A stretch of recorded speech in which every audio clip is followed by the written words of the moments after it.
کہ روزے نہ رکھنے کی سزا کیا ہے۔ دیکھیے گا، ہم یہاں دو باتوں کو سمجھیں۔ پہلی بات تو یہ کہ اگر کوئی شخص روزوں کی فرضیت کا انکار کرتا ہے، وہ یہ مانتا ہے کہ روزے رکھنا لازم اور ضروری نہیں ہے، وہ روزوں کی فرضیت کا منکر ہے، تو جمہور محدثین، مفسرین، اصولیین اور تمام فقہا ایسے شخص کے بارے میں لکھتے ہیں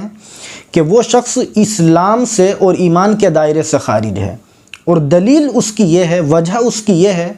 کہ روزوں کی فرضیت کا ثبوت قرآن کریم سے ہے، جیسا کہ سورہ بقرہ کی آیت نمبر 183 میں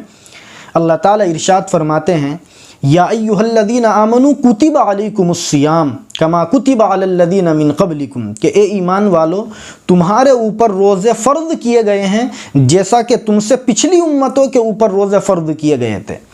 تو چونکہ روزوں کی فرضیت کا ثبوت قرآن کریم کی اس آیت سے ہے، اور جو شخص روزوں کی فرضیت کا انکار کرے گا تو گویا اس شخص نے قرآن کی اس آیت کا انکار کیا۔ اور آپ سب جانتے ہیں کہ قرآن کریم کی ایک آیت کا بھی انکار کر دینے سے آدمی اسلام سے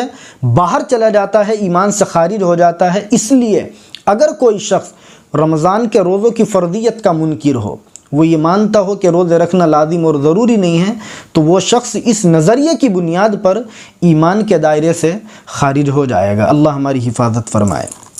دوسری بات ہم یہاں یہ سمجھیں کہ اگر کوئی شخص روزوں کی فرضیت کا انکار تو نہیں کرتا، وہ مانتا ہے کہ ہاں رمضان کے روزے رکھنا ایک ایمان والے کے اوپر لازم اور ضروری ہے، لیکن اس کے باوجود وہ روزوں کی پابندی نہیں کرتا، روزے چھوڑ دیتا ہے، تو ایسے شخص کے بارے میں اصولیین نے لکھا ہے کہ ارتکب اثما،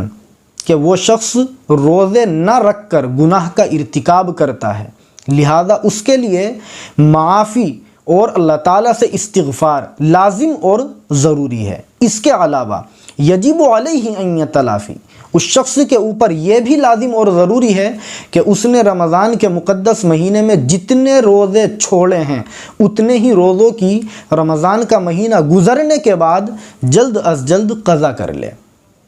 اور اللہ تعالیٰ سے معافی بھی مانگے۔